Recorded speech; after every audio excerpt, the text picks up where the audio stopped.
guys, welcome back to the channel. Today's video is a little bit different. It's more I don't know, kind of organisation and storage based than usual for me, but I thought it might be helpful if people want to use the methods that I have kind of conglomerated together from other people. Then be my guest, guys. Merry Christmas. Here is my gift to you. Yeah, it's all you're getting. So, we'll start from the beginning. I have a lot of pencils. I'm a big pencil fan. I love pencils. I've collected a lot of sets, and to be honest, I think I've only ever given away 2 sets of pencils, because, well, I've been hard pressed to find a pencil set that was completely unusable, that I really didn't like and didn't add into my rotation. And to be honest, the 2 sets I did give away were more because people were getting into colouring, people that I knew, they needed them more than me, rather than like, oh my god, I hated them and had to get rid of them. So I like these book pencil cases. I like them because I never zip them, so they're always sat on my bookshelf like this, in by type, so polychrome or Sorol in one pencil case.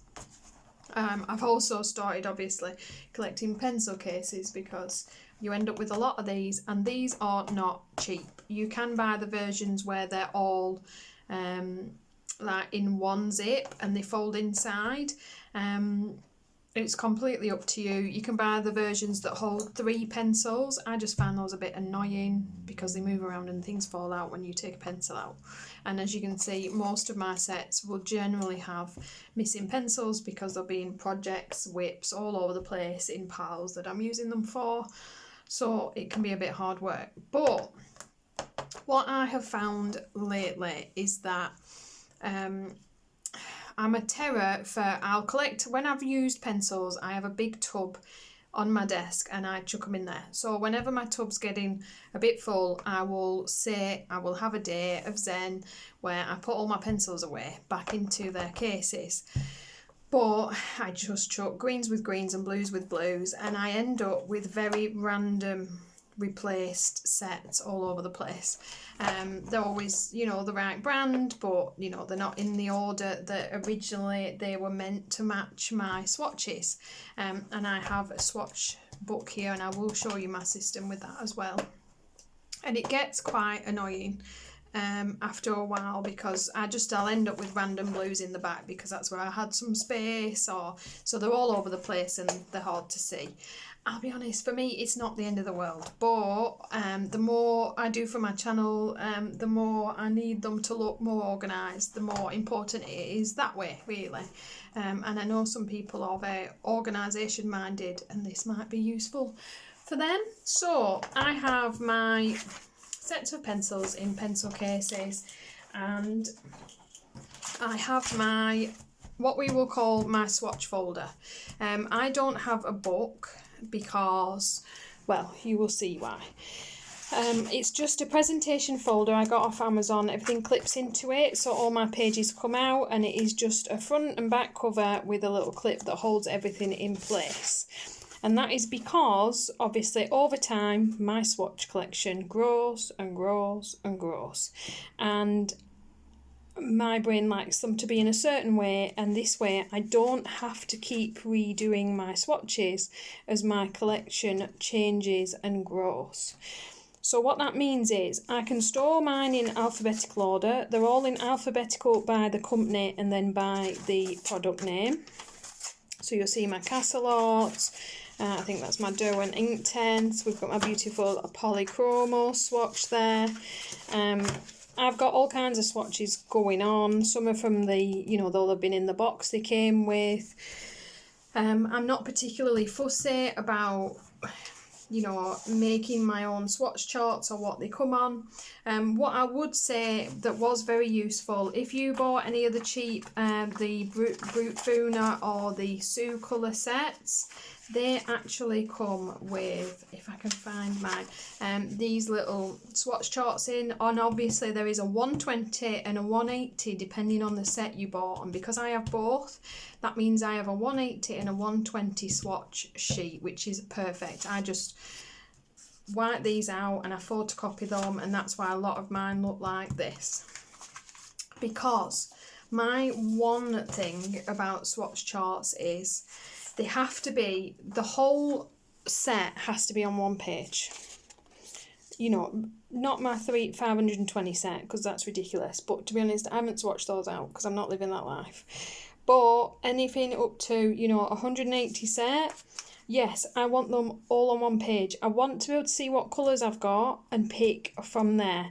They don't have to be perfect. They don't have to be the most amazing detailed, you know, I spent 10 hours arranging the colour families.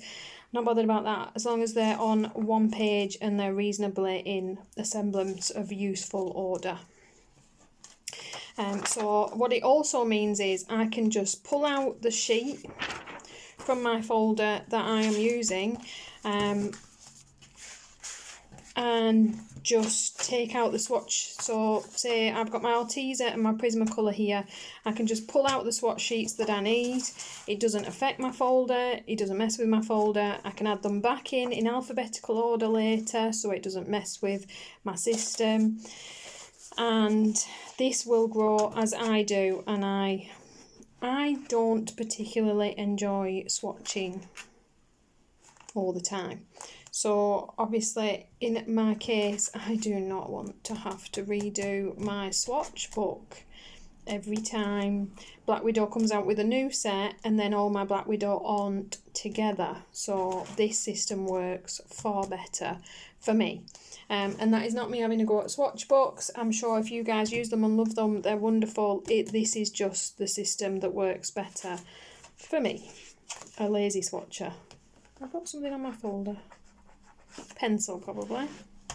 So, as I said, lately, you know, with all my sets, they're getting out of order and it is bothering me.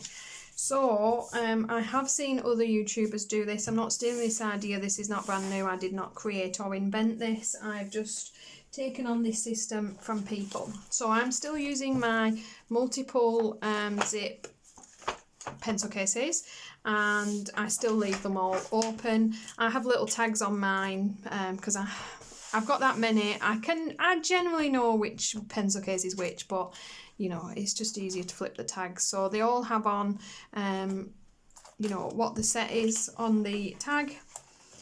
So I have my Arteza set here and my Arteza swatch. Simple as that. And what I have done is what other people have done. I have gone through and I have reordered my pencils to match my swatch in their original set, the way they were when they were all nice shiny and first went in.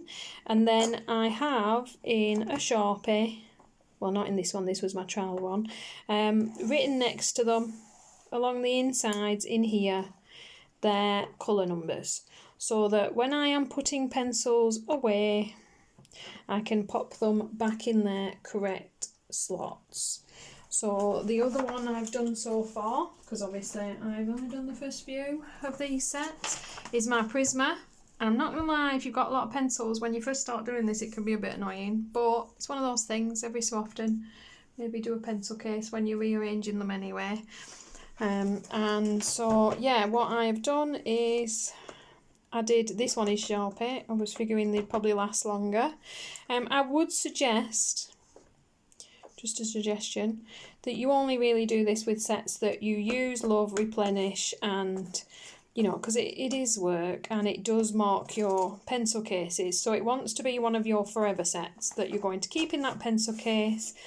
I wait until I have the perfectly sized pencil case. So obviously you will see these Prismas go, they just fit in this set of 150, so it's the perfect case for my Prismas. I won't be shuffling things around later or changing anything, and that is why that is my forever case. And again, that just matches my numbers. I've matched the order that my colour chart goes in, so that also when I want a 913, I know he's going to be here after my 1091 so that I can also find things and be organised and sort things out better. So yeah,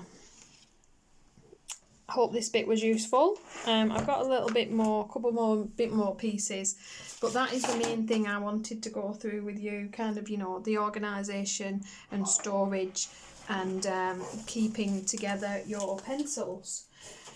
So, bear with me, guys. Okay, sorry, someone was at the door. Where was I? Yeah, so that is that part of the video. So the other bit is when you get little trays like this, some of your pencil sets do have them. I think Prisma have a few of these in theirs. These are really useful. Keep a couple of these. They're small enough so that they sit on the corner of your desk without being a pain. But when you're working on projects, so obviously I generally have a few whips on the go. So I have this monstrosity that I made a bit ago. It sits on my dresser to one side in my living room, and we've got, you know, the pages that these belong to, so autumn scenes, my whips and pieces that are going on, try to keep less than 8, so that when you're working on things, obviously when I'm working on my nightfall page, I can pop my pencils into here and then not sliding around, because you guys know if you can drop it, I will. If it can roll off, I will. And these pencils, you don't want to be breaking your polychromos and your luminance on your hardwood floors. So those are definitely useful from what I have found. So I always have a few of those as well. I have one upstairs and one downstairs on my desk for working. Apart from my swatch book, I have a colour combo book. Doesn't matter what you use, a little notebook, any kind of paper will do. And when I work on a page, I swatch out, I title the page. You guys will have seen these probably. If you've watched any of my sharing colour combos video, I do one generally every month. I share the combos that I've used with people. I do also tend to, I don't know if I'll be able to find one, I will write down if the combo belonged to someone else. So if I saw a combo on a different channel, I will write that down so that we're not taking credit for other people's colour combinations. I'm well behaved like that. So, you know, if you are going to use people's things, you should give them credit. So if you like posting to Instagram, you know, you credit your the artist that drew the page, or, you know, usual. So that is probably, if I had like a set of things that are always on my desk to one side, I have my swatch book, my combo book, I have this little dude. So Belbadoo notebooks now, I have a Christmas edition, and I have started putting my completed pages in. I do think it's quite nice to know when you completed certain pages and to be able to refer back, especially when you have a channel. I think the only thing that would have been a good idea probably is if I could have, I could do with a little code for what pencils I've used, but you know, there's only so much you can organise before you drive yourself insane. So I've kind of got a list of my completed pages and what I've done. I started it at the beginning of 2021. Obviously this is a new book I've just transferred. I watched back my own videos and wrote my pages down. And hopefully that will be a nice easy system to keep track of the pages I've completed. And then we have my, this is like, I don't know, my gospel, my everything, my like life. This is my YouTube book, colouring book, just whatever. You'll see it has little tabs in the side. I owe this beauty to Johanna from JoJo's channel, JoJo's Hannah. Yep, that's right, isn't it? Johanna is JoJo's Hannah.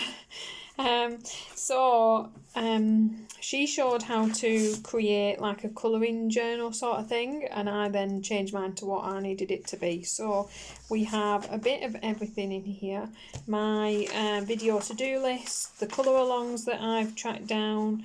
We've got some, the page underneath there is buddy colours, so obviously for privacy's sake, I'm going to skip that. But I have little tabs so I can skip to where I'm going to. These are my my videos by month. I have the year-long hashtags, which I have on pieces of paper, that's why this is still blank. Video requests, colouring hashtag ideas. Oh yes, guys, the Let's Colour votes, they all get written down. My subscriber count that I always forget to write in, but I've put it there. We've got some revenue, which is very, very little. My colouring gems, so that I know which so when I do the colouring gems videos, which are a bit other channels I've found that I like, I know I'm not repeating them, so I've got copies of those. And then I have this masterwork that I'm working on. This is my new what colour what paper grid. So I've actually put down the different kinds of paper books that I work in and the different pencils that I own, and I have myself a little code that I understand for what works in what, for when I'm updating you guys, and I'm generally always working in that. I have in the back kind of printouts of the colouring tags that I've been tagged in, so that, you know, they're there. It takes me forever, guys, but I know I need to do them. Some combos that I've stolen off people, more tag videos, and yeah, kind of everything lives in here. So those are my kind of colouring library of must-haves. And yeah, that is how I stay organised, I stay sane, I don't drop all my pencils on the floor, and now my new system of being able to return pencils quickly to the spots and places and patches. In fact, they need to go back. I'm done with those. I'll put those in my Polychromos folder. Of where things need to be and live, so that as my collection gets bigger, I don't go crazy wondering where all these pencils need to live. So I hope this was useful in some weird ways, guys. I know it's a bit random today, but I thought maybe, you know, it's Christmas, we're all off, we're doing things, we kind of get into that mood, don't we, where you'll have a day somewhere where you think, I'll sort all my pencils out. So I thought maybe it might be a useful time. And yeah, if you like the video, please give it a thumbs up. If you enjoy the channel, please subscribe. As always, guys, have a wonderful new year, and best wishes for everything. I'll be seeing you pretty much all week this week. I promised extra videos, and extra videos you will get. There will be a video every day. And thank you for watching, guys. I'll see you in the next one.